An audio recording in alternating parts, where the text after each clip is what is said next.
شرف حاصل ہوا اور میں ایک اور موقف سے ہو کر یہاں تک آیا ہوں۔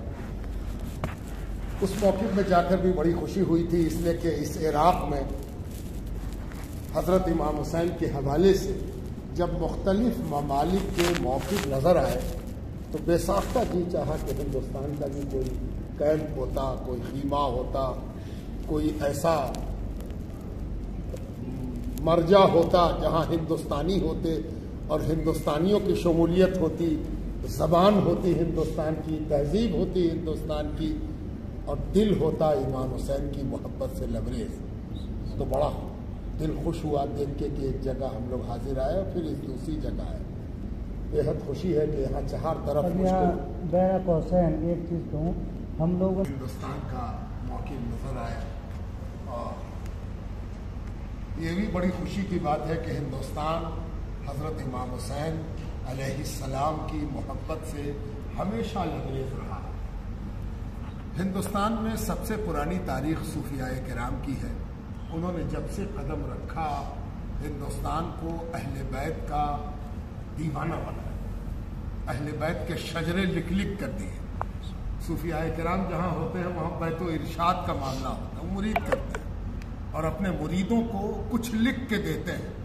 اس میں سب سے اہم چیز وہ یہ لکھ کے دیتے ہیں کہ میں سند دے رہا ہوں کہ یہ میری صحبت میں بیٹھا ہے، اس نے میرا ہاتھ تھاما ہے اور میرا ہاتھ میرے شیخ سے ملا ہوا ہے اور میرے شیخ کا ہاتھ اس کے شیخ سے ملا ہوا ہے، یہاں تک کہ یہ شیخ معروف کرخی سے ملا ہوا ہے اور ان کا ہاتھ امام علی موسیٰ رضا کے مبارک ہاتھوں میں ہے، اور امام علی موسیٰ رضا کا ہاتھ امام موسیٰ کاظم کے ہاتھوں میں ہے، اور ان کا ہاتھ امام جعفر صادق کے ہاتھوں میں ہے، اور ان کا ہاتھ امام محمد باقر کے ہاتھوں میں ہے، اور ان کا ہاتھ امام زین العابدین کے ہاتھوں میں ہے، اور ان کا ہاتھ امام حسین علیہ السلام کے ہاتھوں میں ہے، اور ان کا ہاتھ حضرت مولا علی کے ہاتھوں میں ہے، اور ان کا ہاتھ حضور سرور کائنات سید کل عالم علم اولین و آخری صلی اللہ علیہ وآلہ وسلم کے ہاتھوں میں۔ یہ سند صوفیہ دیتے ہیں۔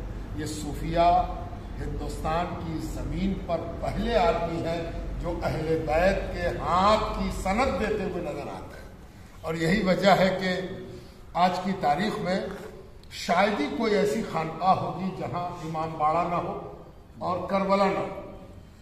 اور ایک چیز اور عرض کر دیں کہ ہندوستان میں بہت بڑی آبادی ہے اہل سنت کی، آبادی ہے اہل تشیع کی، اثنا عشری کی، لیکن آپ کو جان کے حیرت ہوگی کہ کل امام باڑے جو ہندوستان میں پائے جاتے ہیں 80% اہل سنت کے ہیں۔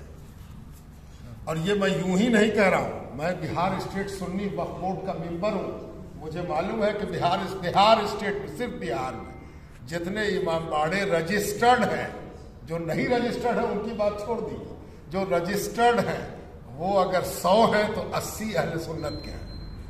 لیکن جو میری بات پوری ہونے دیجیے، اس کے بعد عقائد سے نہیں ہے، اس کا تعلق ڈاٹے سے ہے، اور جو بات میں کہہ رہا ہوں وہ سرکاری رجسٹر میں درج ہے۔ اور آج بھی جب پٹنہ میں محرم کا جلوس نکلتا ہے، اور یہ آپ کو جان کے حیرت ہوگی کہ پٹنہ اکیلی جگہ ہے جہاں 40ویں کا بھی جلوس نکلتا ہے۔ یہ پٹنہ ہندوستان کے شہروں میں یہ تخصیص رکھتا ہے کہ وہاں محرم اور 40 دونوں بہت اہتمام کے ساتھ منایا جاتا ہے۔ چہلم بھی اہل سنت کی بات ہم کر رہے ہیں، اور چہلم محرم سے بڑھ کر منایا جاتا ہے۔ یعنی اگر محرم میں 100 محرم کے جلوس نکلتے ہیں تو 40 میں 200 نکلتے ہیں۔ یہ پڑھنے کی خوبی میں عرض کر رہا ہوں۔ اور جو امام باڑے ہیں خانقاہوں سے جڑے ہوئے، یہ خانقاہوں کا رول ہے، علماء اس کام کو انجام نہیں دینے والے۔ اب یہاں پر علماء اور صوفیہ کا فرق سمجھنا ہے۔ علماء جب بھی کوئی بات کریں گے تو ان کو بات کرنے کے لیے جس زمین کی ضرورت ہوتی ہے وہ شریعت ہے۔ وہ شریعت میں اس کا ثبوت کھوجیں گے، وہ اس کا سند تلاش کریں گے، وہ اس کا حکم تلاش کریں گے، اور اگر حکم نہ پائیں گے تو کہیں گے کہ شریعت میں یہ بات نہیں پائی جاتی۔ صوفیہ اپنے کام کرنے کے طریقے کو شریعت کے پیرلل محبت کی بنیاد پر قائم کرتے ہیں۔ وہ کہتے ہیں کہ حضور صلی اللہ علیہ وسلم کے حیات مبارکہ میں ان کی نگاہوں کے سامنے ایک عمل وہ تھا جو حضور سکھلاتے تھے، دوسرا عمل وہ تھا جو صحابہ انجام دیتے تھے اور حضور اس کو فرحت و سرور کے ساتھ دیکھتے تھے.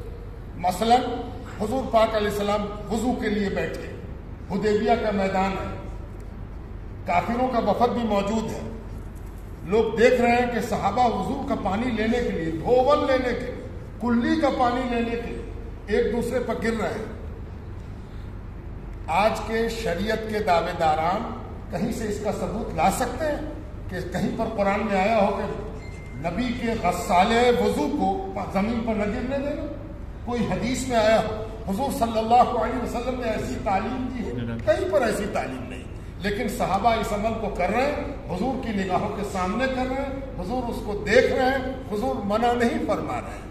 یہ اس بات کی دلیل ہے کہ امت محمدیہ علی صاحبہ الصلاۃ والتسلیم میں کچھ ایسے عمل بھی ہیں جن کا تعلق دل کے اخلاص سے ہے، اور اس کو شریعت نہ کاٹ سکتی ہے نہ جھٹلا سکتی ہے. اسی لیے جتنے بھی اعمال محبت کے حوالے سے امت میں پائے جاتے ہیں وہ یقیناً درست و صحیح ہے، اور یقیناً ان کا فائدہ ذاتی طور پر بھی پہنچتا ہے، اجتماعی طور پر بھی پہنچتا ہے. اسی لیے صوفیاء کرام کے ہاں محبت کی جو باتیں بھی کی جاتی ہیں وہ اس میزان سے نہیں کی جاتی کہ یہ کام کرو گے تو 70,000 گنا فائدہ ہوگا، یہ کام کرو گے تو 100 گنا فائدہ ہوگا، یہ کام کرو گے تو 200 رکعت کا ثواب ملے گا.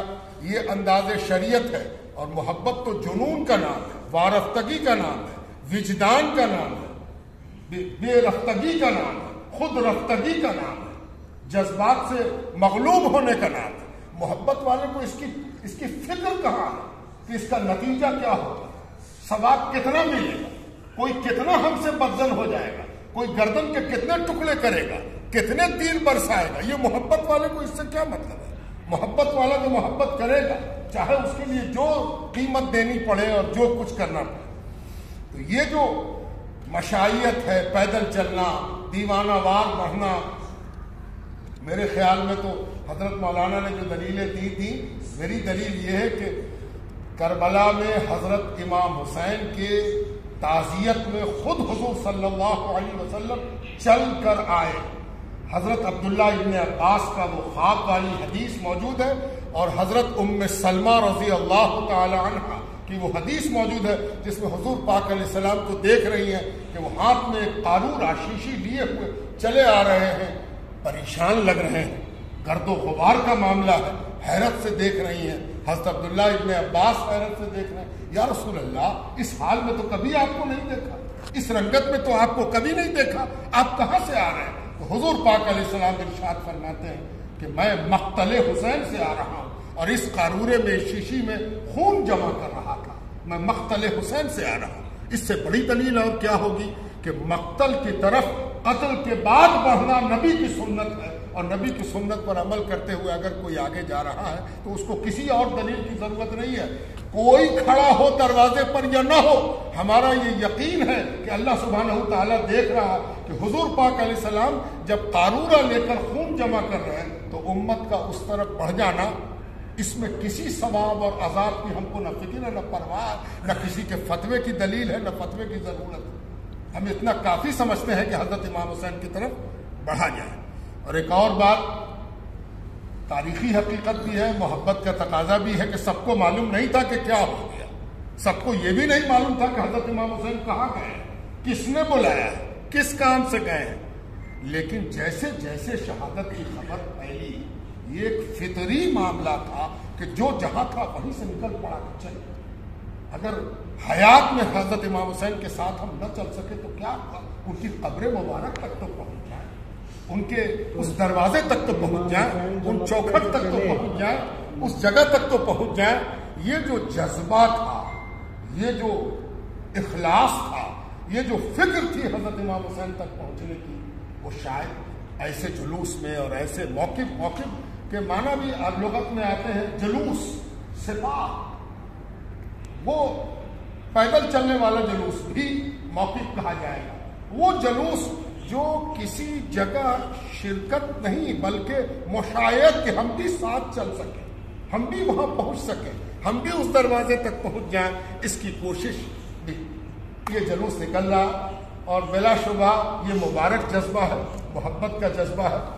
اس کو لوگ جس اینگل سے بھی دیکھیں یہ ہے دیوانوں کا کام، یہ ہے فرزانوں کا کام.